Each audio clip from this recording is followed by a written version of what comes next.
My name's Scott Seder.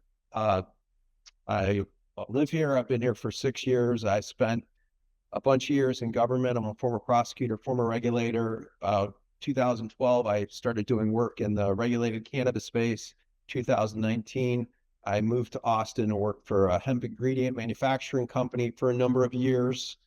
And since then, I do some consulting and practice law out of Chicago, and I teach cannabis law and psychedelics law just across the way here at the University of Texas Law School. Um, very, very powerful panel here for us to talk about what's going on in the federal landscape. I'd like each of my esteemed colleagues to introduce themselves and a little bit about their background and why, of course, they're excited to be here talking to you. So, Eric, why don't we start with you? I'd be happy to. Good afternoon, everyone. I'm Eric Berlin. Thank you for staying for our panel. Thank you to my panelists. I'm honored to be here with you, and to Heather for the invitation to appear. Again, I'm Eric Berlin. I have been an attorney now for over 32 years and in the cannabis space for 18, which makes me a dinosaur in the space. I was a lawyer who helped craft the Illinois medical cannabis law, and then went in and redrafted the Ohio bill, testified before the Senate committee and helped get that passed. I now lead the U.S. and global cannabis group and hemp group at Dentons, which is a large law firm. I spend 100% of my time for clients in or impacted by the cannabis and hemp industries globally in the United States and in many of the individual states. And we have about, in the US, about 40 lawyers who spend substantial time for our clients. John, how about you? Yeah, having worked with a lot of the attorneys that work for Eric, I can certainly vouch for their skill and bedside manner too, which is, I think, a high praise in the legal industry. I really appreciate that. Yeah, my name's John Harloe. In a prior life, I got my doctorate in pharmacology and toxicology, studying cannabis and endocannabinoids. So I didn't have enough education. I went to law school. And in 2019, I started as in-house counsel at a hemp company in Denver. Since been acquired by a multinational company, Village Farms, where I moved up to corporate, became their general counsel. In the meantime, I served on a task force appointed by the state to develop regulations around intoxicating hemp in Colorado, along with Sasha. Really proud of the work that we did there. I'm on the board of the ICR, the Institute for Cannabis Research in Colorado, which takes some of the state marijuana tax revenue, and distributes that for research grants. And then our company was also one of the parties in the ALJ hearing on rescheduling. I was the designated witness for that. And now you may know her as the First Lady of Cannabis, as reported in periodicals, but I know her as my friend Lisa. Lisa, explain your background and why you're happy to be here. Oh, I'm so happy to be here. This would be my 10th Texas Cannabis Policy Conference. So I got involved back in 2015. I've been a lawyer for 25 years. My day job at the time back then was commercial business litigation. And I was a little tired of being a cog in a big machine and not really, I'm kind of a cause-driven person. I had volunteered at Texas Children's Hospital as a teenager for terminally ill children. And my own daughter had epilepsy as a baby. So when the Compassionate Use Act came out to help children with epilepsy, I was paying close attention. What can we do to make this available to doctors as a tool in the toolkit that does not cause devastating side effects like the epilepsy drugs? As I was told by the doctors that I would not have the same child anymore for the drugs that they wanted to put her on. A different doctor told me at a different hospital, this could just be juvenile and she could outgrow it. We could just monitor it, see what happens, and not medicate her. That's what I liked to do. Fast forward, she's 20 now. She's fine. She outgrew the epilepsy. But that experience just showed me that the doctors were just guessing at what her condition was and guessing at how to treat it. And they were limited in their options for treating it. So back then it was very different times. We only had a couple of legal states, Colorado and Washington, and still very medieval times in Texas. So to go out there to advocate for cannabis legalization in 2015 was really kind of going out on a limb. And from there, I worked on Louisiana's, their compassionate use program and their rules and their scorecard and application and competitive medical marijuana applications in various states across the country. And then I moved to Colorado for a couple of years. I thought to learn more about marijuana, which I did, but that was also in the heyday of the 2014 hemp farm bill. So I was learning a lot about that, and with the Colorado Department of Agriculture making the rules, and then coming back to Texas in 2019, working with the Texas Department of Agriculture on the hemp rules and so forth. So I represent everybody in the supply chain, from investors to farmers, retailers, distributors, and manufacturers. And we're just walking this this treacherous legal landscape where it's just ping pong every day, state to state, as to what the law is. But we're here to talk about the federal landscape, which is enormously complicated. How many of you are familiar with what's going on regarding rescheduling? You raise your hands. And how many of you have been tracking that we'll call it the hemp ban that Congress passed? So those are the big issues of the day that we're going to talk about, and some other possibilities and alternatives. But that's really where we want to start. And we don't have a lot of time. We've got great people. We hope to move through this and make this participatory at the end. So Eric, I want to start with you and just ask you about rescheduling. Can you just, in broad layman's terms, just explain what rescheduling is and why it's important? So controlled substances in this country are on one of 5 schedules. It's 1 means that the controlled substance is wholly illegal and is deemed to have no medical value. And then the remaining schedules 2 to 5 are once a drug has been deemed to have currently accepted medical value in a medical treatment in the United States, it can be on 2 to 5. 2 is considered the most dangerous of drugs, having high risks of abuse and high risk to public safety.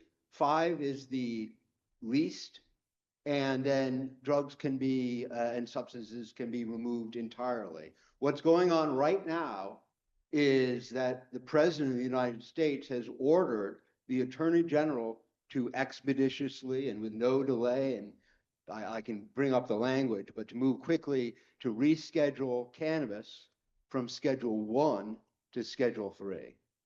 I think I heard that in the prior administration. Is there anything different between the pronouncement of the prior president and Yeah, this new order? I do think there are important distinctions. President Biden's order was to order his Department of Health and Human Services and the Attorney General to examine rescheduling. And what happened in that process is that the FDA reached its recommendation to the Attorney General and DEA that cannabis be rescheduled.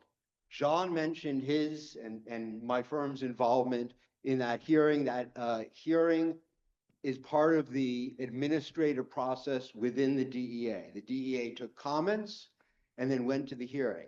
That FDA report is 252 pages. If you add up all the citations and include that, it's thousands of pages supporting that cannabis has medical value and it is not as dangerous as the drugs listed under Schedule 1. And that process got derailed. The distinction here is that the president now has not equivocated, has said, go reschedule, finish that process and make it 3. And the language used there is, and actually, I hate to take the time on this, but I'm going to do it actually, because it's worth it. The actual White House, and I don't want to take too much time, so I'll pass it to the others.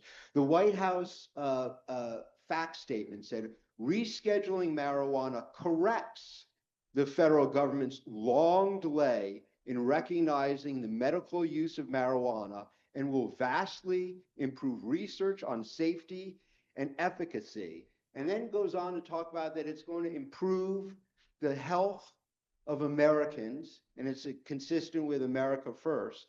And there is no equivocation. So will it happen and when will it happen? I believe it will happen. How long it takes to actually become final, I can't necessarily predict, because a lot depends on when the lawsuits are filed, what relief is granted in response to the lawsuit. So we could see a final rule in place next week, or it could take years, quite frankly. John, what does it mean to you and your business? And as much as you can divulge about what your company looks at regarding rescheduling.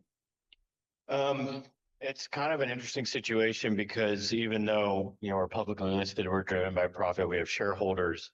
I'll praise my company because the threshold issue isn't what's right, what's best for the business, it's what's best for the humanity and what's best for everybody. And so they've given me a lot of freedom to go out and basically do things that cost a lot of money, but don't necessarily bring a lot of benefit to the company. What I mean by that is most of our operations are in Canada. They're not going to be affected by rescheduling. We're not going to be benefiting 280E or anything like that, but it's still the right thing to do.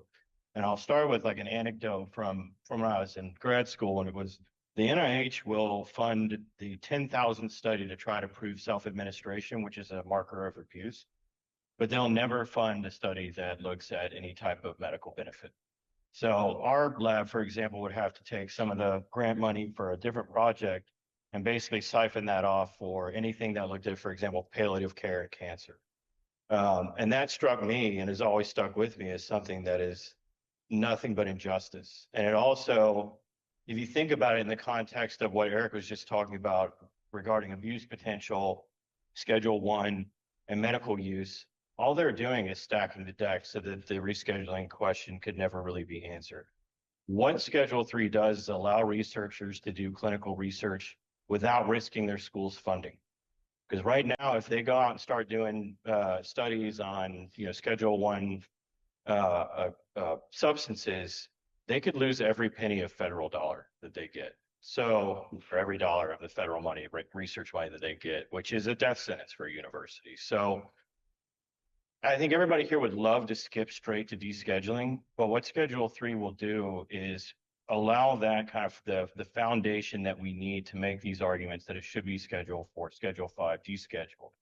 And also start to look at how we can use this as a therapeutic, whether it's individually tailored therapies based on what cannabinoid content is used, or even better understand the risks. Like we were talking about psychosis, which is different from schizophrenia, but Sam loves to conflate that one. So, again, it's the next big step in terms of where we're going. And frankly, we're about 50, 60 years behind on the research, so it desperately needs to happen. Two things, Scott. Just one to add is it now enables us to incorporate real world evidence to judge that, right? And so the notion of what is happening with cannabis and psychosis, the best evidence is it's not causal, that people who have, underlying conditions use cannabis to help treat that. I do not for another health issue.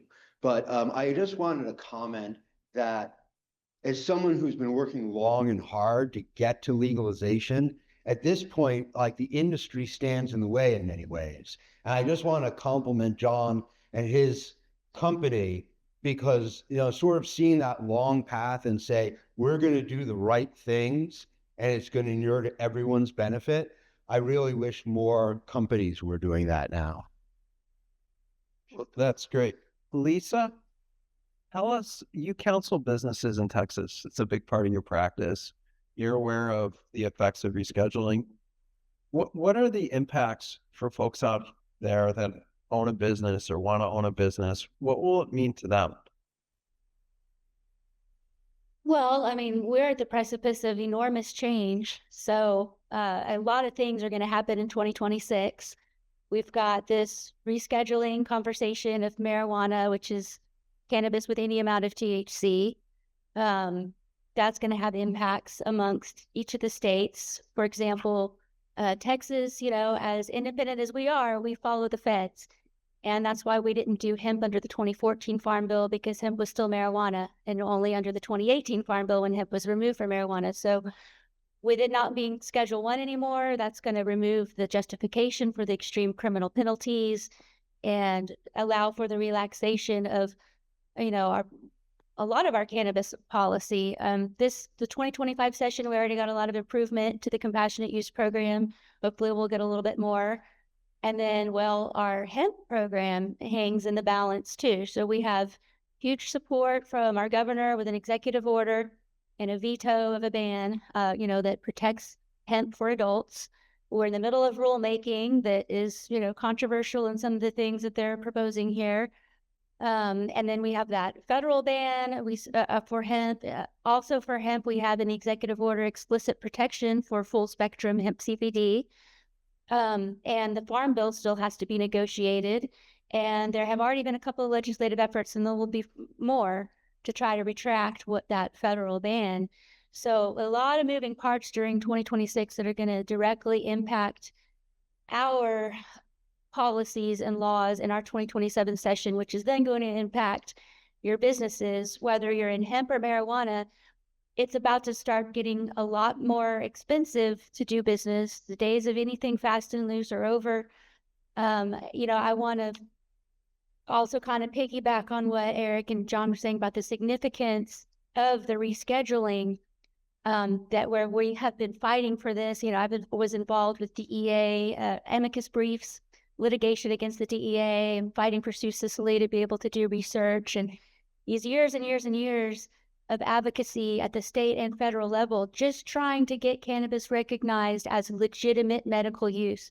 Because what Schedule 1 meant was that research was forbidden, because they just wouldn't even recognize it. Now with Schedule 3, that opens up, as they're explaining, this great, opportunity for research that's going to lead to greater cannabis accessibility for everybody down the line once we get through all of these legislative hiccups along the way.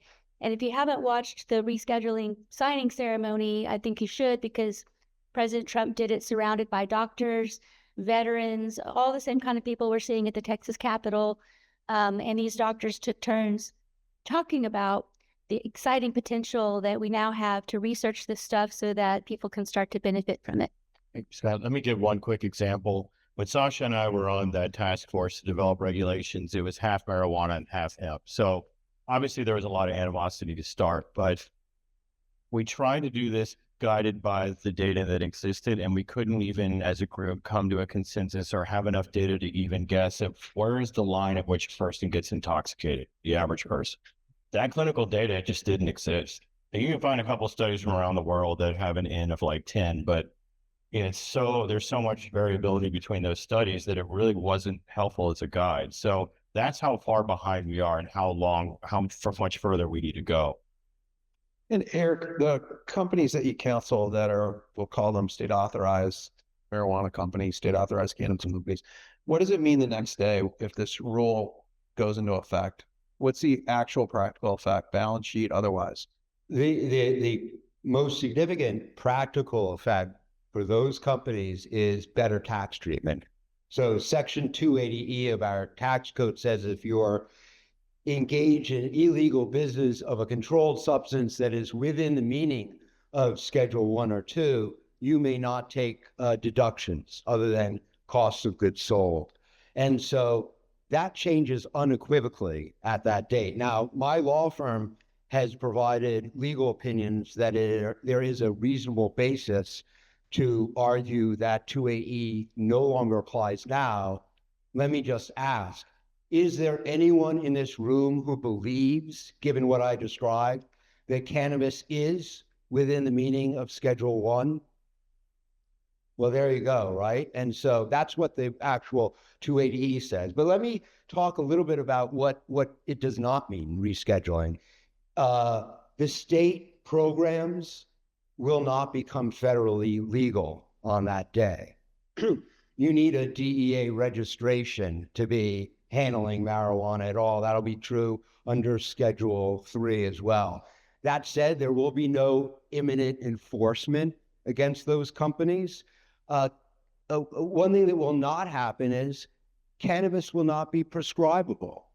It's a move under the DEA rules, but it doesn't establish the FDA standards needed to have a prescribable drug other than Epidiolex. And I think those are some of the most important impacts on that day.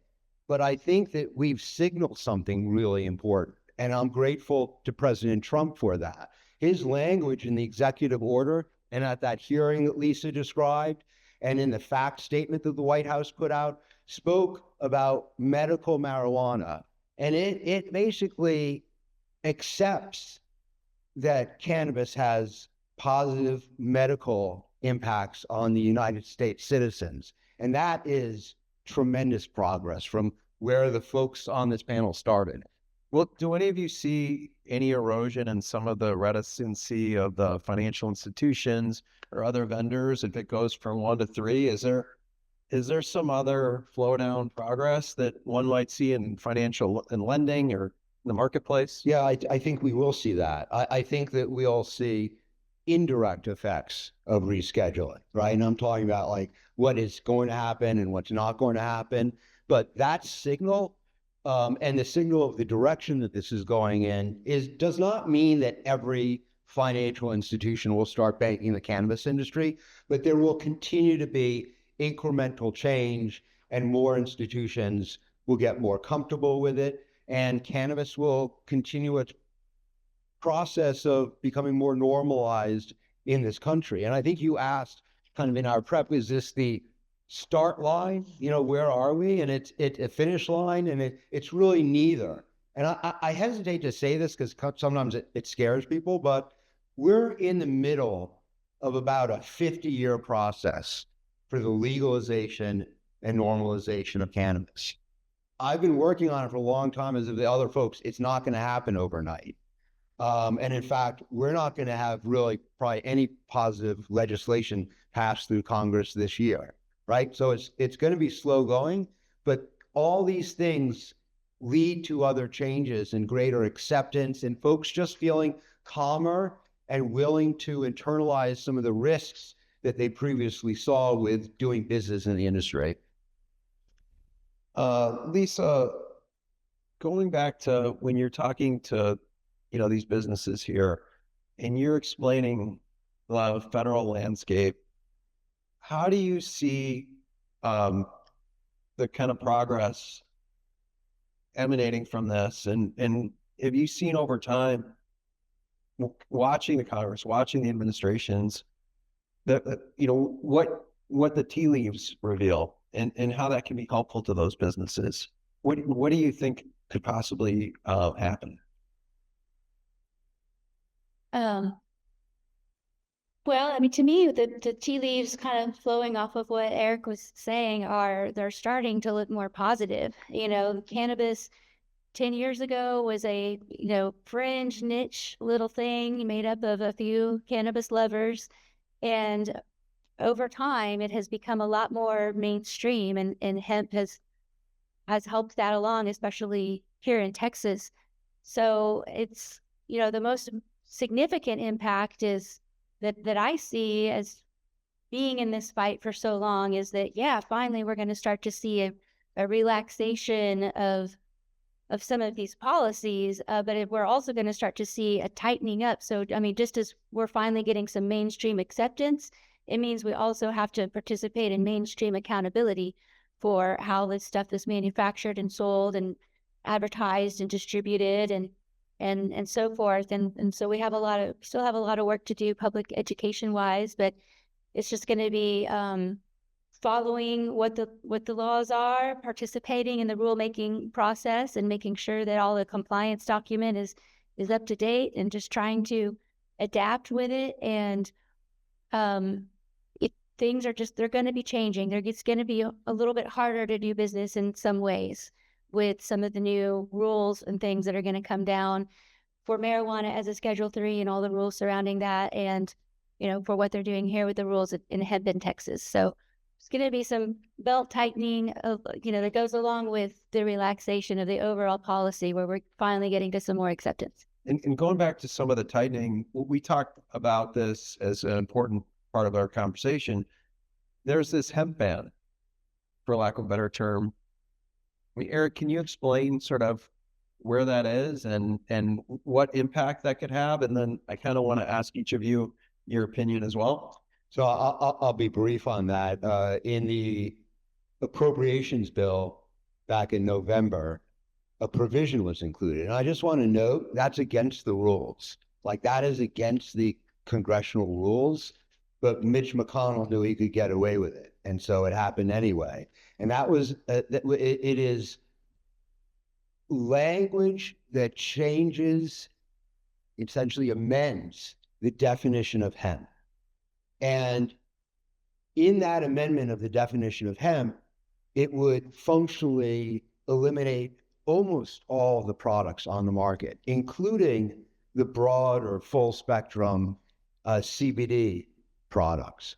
So that language, it was a public emergency, but has a 1-year date, right? I mean, I always find that interesting. Like, it's a public emergency, but it won't take effect until a year. Now folks are working to reverse that, to get different language or to get a 2-year extension for that language becoming effective. And I'm here to tell you some bad news on two fronts. One, I'm not confident that any of that will happen in Congress. So I think there's a good chance that come November this year, that language will go into effect. And I want to just a little bit amend what I said before, because it's not all good news. It's good news in the sense that we're progressing on that journey and normalizing. But like, if this closes up and legalization were on the cutting room floor, I would fight like hell. And that is in fact what our opponents are doing. And there is a lot of reason that this could go backward. Like, I'm optimistic, but there are a lot of threats to how cannabis business is done. I mean, even just the Rohrabacher-Farr amendment that was referred, Blumenauer amendment, that protects against enforcement medical cannabis businesses that are in compliance with state law. I mean, this is one of the first years that there's been kind of debate as to whether to include that and efforts to not include that. So I guess I will preach one thing, which is don't wait until our backs are against the wall. Like, fight like hell every day, because that's what it's going to take to keep progress going in this industry. John? Yeah, I mean, I'm guilty of this, but you know, it's easy to poke fun at Sam and their reefer madness arguments and all the bullshit that they throw around. Don't underestimate them. They have a ton of money. They have a lot of media connections. You can see whenever we start to get a little bit of momentum, all of a sudden the Wall Street Journal is publishing all these op-eds or articles about scromming. Was the one from, you know, a month ago. Everyone's scromming whenever anything good happens. And there's no shortage of doctors that either are true believers or they're willing to be paid to say whatever the hell Sam wants them to say. And that's a powerful force. And then we've all talked about and seen the moms that, for whatever reason, they espouse this position of my child is dead or harmed because of marijuana, or now they have schizophrenia.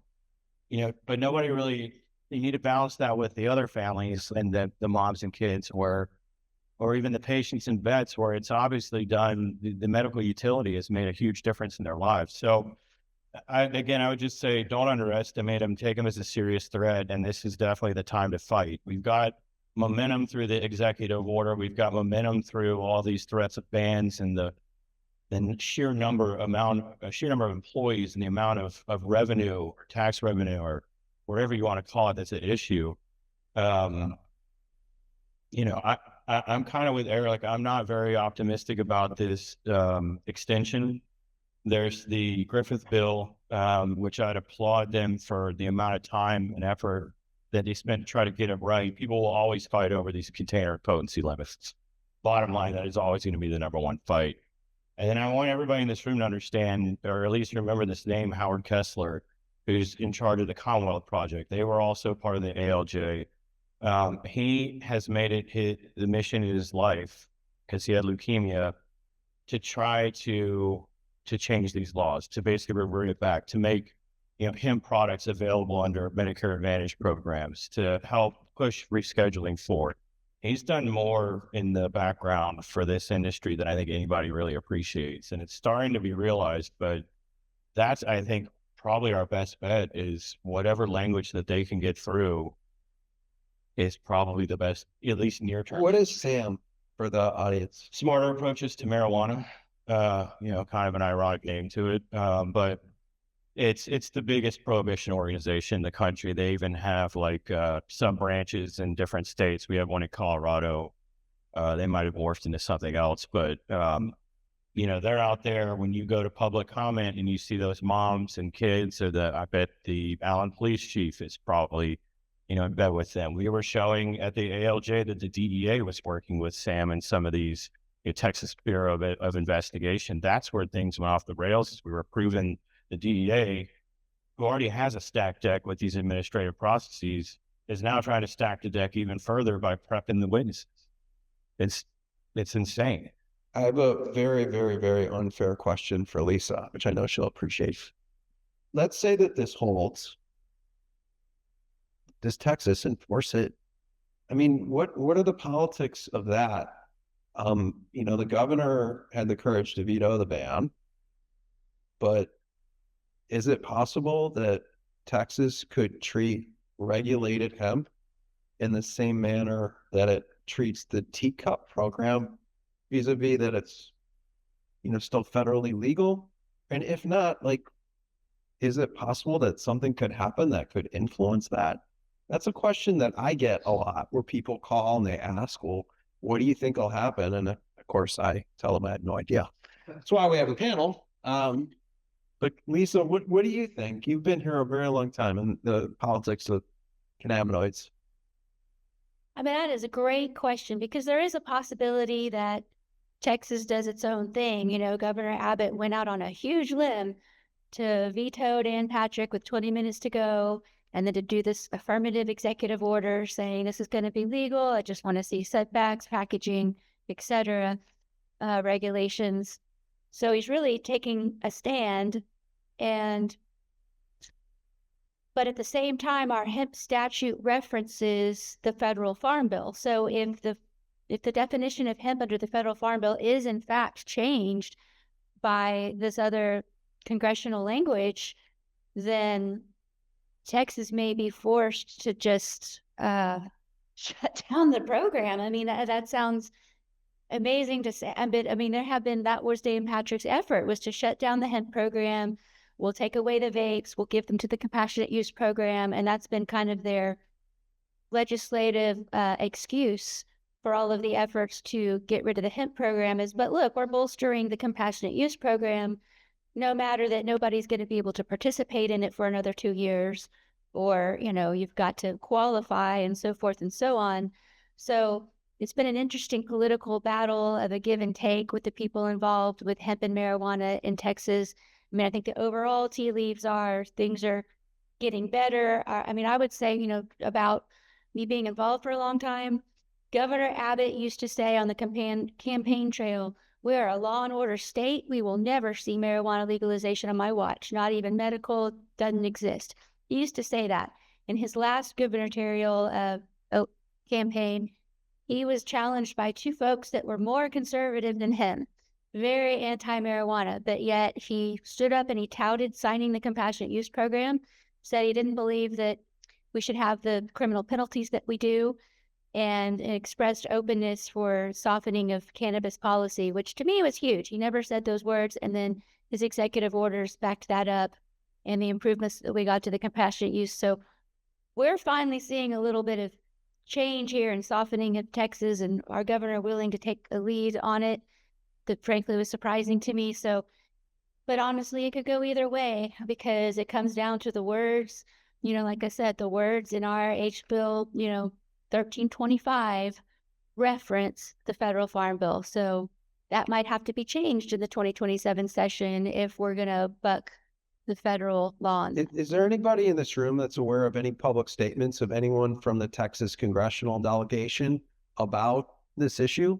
I'm unaware. I don't know if members of the Texas delegation have opinions or have spoken about it, whether they be a senator or a member, a House of Representative member.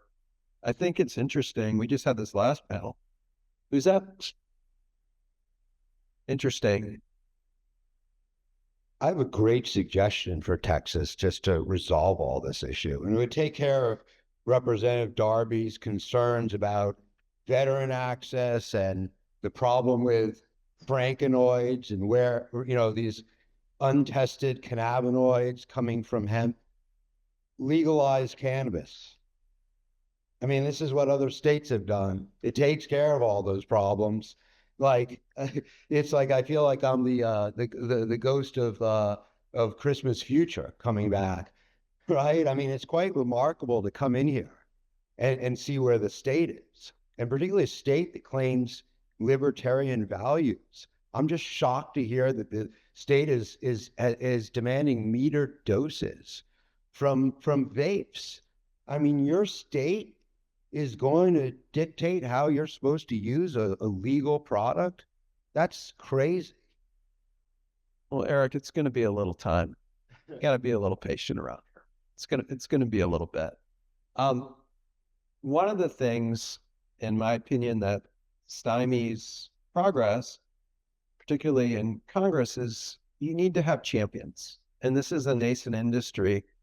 And I'm interested in the panel's thoughts on who could come out and represent cannabinoid interests, who has come out and represented cannabinoid interests. And then part B of that question is sort of herding the cats, whether you call them, hemp, state authorized cannabis, dietary supplements, CBD companies. Like, how is this ever going to coalesce? And who could be the champions? Because without a champion, I don't see anything happening for anybody. How do you, Eric, you were just there. How do you see things? There is no singular champion that has the power to get this done. There are some champions like Representative Joyce from Ohio, Representative Mace. She's controversial, but she's been a strong supporter of legalization, and others on the Republican side. But in terms of like singular champion, they're just quite frankly not there. But that said, I just mentioned, I mean, President Trump just acted in the way of a champion, and that executive order was, I mean, that was a champ executive order, and we may all have our feelings about that, but like that executive order was very helpful. I was just reading it this morning, and it almost felt like one of us wrote it. I mean, he just said all of the things that we have been fighting to have recognized for so many years, as far as recognizing the medical utility. So, Scott, I want to answer your second question, which is how do we get to greater, uniformity? And I would love to get there. And I'm working with NCIA, at National Cannabis Industry Association, and with their chairman, and we are working with a group of representatives from each of about the 30 largest cannabis industry and advocacy groups. And there is a lot of agreement on a lot of things, but the division between hemp and marijuana right now is quite frankly not solvable. It is not, we are not going to reach some sort of reasoned approach between now and November. I hate to say that, but you said it's a long time in Texas. It's going to be kind of a long time to get all these disparate economic interests. That's why I admire what you said earlier, right? I mean, when I ask folks to take off their company hat and try to reach greater agreement with others, that's easy to do. When we talk about what should legalization of marijuana look like in 10 years, there's a lot of agreement from people who care about the plant. But when they say, I can't agree to that because of my stakeholders, and I mean, I can't agree to give up this or that, it becomes difficult. And I can tell you all, as a former staffer, granted in a state legislature, staffing a committee and having different lobbyists come in on the same issue where there's overlap of interest, what happens to the body, legislative body, is they say, if you can't figure it out, we're not going to do it. You need to get your stuff together, and then we can put together the framework. And that's just, unfortunately, one of the problems, that we don't have a champion and there's not a coalescence. Howard Kessler's a champion. Well, there you go. I just want to mention that. Like, I just get, and full disclosure, Denton's represents the Commonwealth project. Attendees also helps represent them. But like that is champion, and this is the era that we're in, right? And someone, quite frankly, who has those financial resources and connections can do more than the industry as a whole. And so we do need champions like that as well. Yeah, the whole thing is, part of my French, it's a shit show. Nobody can agree on anything, especially when it comes to things, like I said earlier, potency. And in the meantime, alcohol has now entered the picture and they're going to eat your lunch. If you look at what's happened the last year, state after state after state is adopting this 3-tier model. And it's because we're all going into these staffer meetings or meetings with reps, all with different stories. They're all wondering who's lying to me. And also, well, it's clear no matter which side I pick, I'm going to catch a lot of flack from somebody. So I come in and I'm like, here's what hemp is. Here's what marijuana is. Here's what CBD is, THC, 20 pages worth of material. The alcohol lobby can come in and go, all right, you want to get this out of the hands of kids? You understand how alcohol is sold, right? Just do that. How can I compete with that? Unless you find somebody that's actually willing to sit down and learn this and understand kind of the nuances. Because questions beget questions, and all of a sudden you end up deep in the weeds. And that's what it becomes one of the issues here. Well, what's funny is even with alcohol, they're split too. Like some of them want it, some of them don't. The retailers and distributors seem to want it. The brewers, distillers, obviously they don't. Is it any surprise that McConnell led this when he comes from Kentucky, bourbon country, and they're suffering from tariffs? Well, we have 5 minutes left, and I'd like to make this as participatory as possible. And so, Heather, please pass around the mic and let's let it rip. Piper, our frequent flyer over here. Frequent flyer. Sorry. Shocking. I got a couple. Let me look at. But first, one I know that I was thinking about was Schedule 6. That's something that I haven't had discussed. Yeah. And I advocated for this for a long time, and I think it's a great idea that not necessarily Schedule 6 as schedule6.org, which I don't know who backs that, but that Americans for Safe Access proposes. So it's creating a new commission. And one of the things, and I've talked in DC about this to a lot of different legislators, and I've talked to my own retired legislator, and everybody thinks it's a fantastic idea. The thing is that getting industry buy-in is really difficult, and I think that's one of the big hurdles here is what you said about it's a shit show. Nobody can agree on what to do. But I mean, the reality is, like, if you talk in DC to people about deschedule, they laugh in your face. I mean, it's literal laugh in your face. Not going to happen. They say 15 years, I think, is what most people will say is the soonest date, like we can even consider deschedule. But then the other thing that I wanted to ask about was moving to Schedule 3. And of course, this would be, the same answer if it were to move to Schedule 6. But I had read some analyses that had mentioned interstate commerce could possibly improve because drug trafficking charges would be different. And if you could address those things, thanks. Yeah, I'd be happy to. So to be clear, and I have tremendous respect for staff and Americans for Safe Access. Schedule 6 does not exist. There is not a Schedule 6. Her idea and that idea is to have Congress create a Schedule 6. And I just told you that Congress is not going to do anything this year. So like, it's not, we're using it on Schedule 6 would be an investment for the future, but that's not going to happen. And because there is no Schedule 6, it would be up to Congress to design the Schedule 6 and to design what cannabis and perhaps other substances that would fit there, what would be the parameters. And that's very difficult as well. And still many of the international standards for cannabis and restrictions would apply regardless of what schedule cannabis is put on.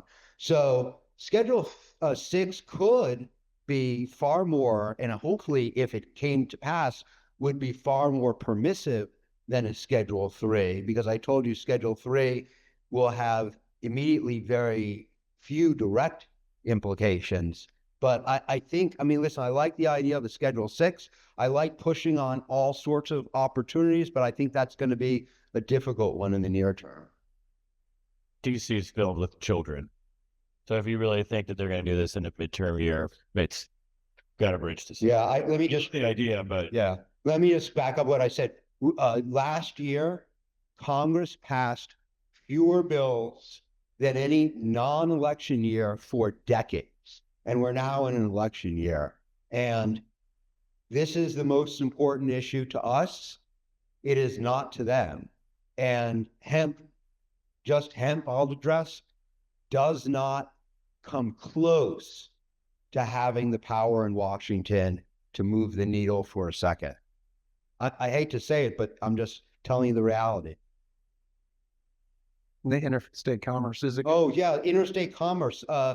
Yeah, not yet because nothing would be prescribable. So, listen, I think we're going to get to interstate commerce on cannabis. I mean, this country is built on interstate commerce, and I think we'll get there. But Schedule 3 will allow interstate commerce of drugs that are fully tested and make it through the FDA process, or also botanicals and potentially dietary supplements, but not the cannabis that's currently on the state legal market.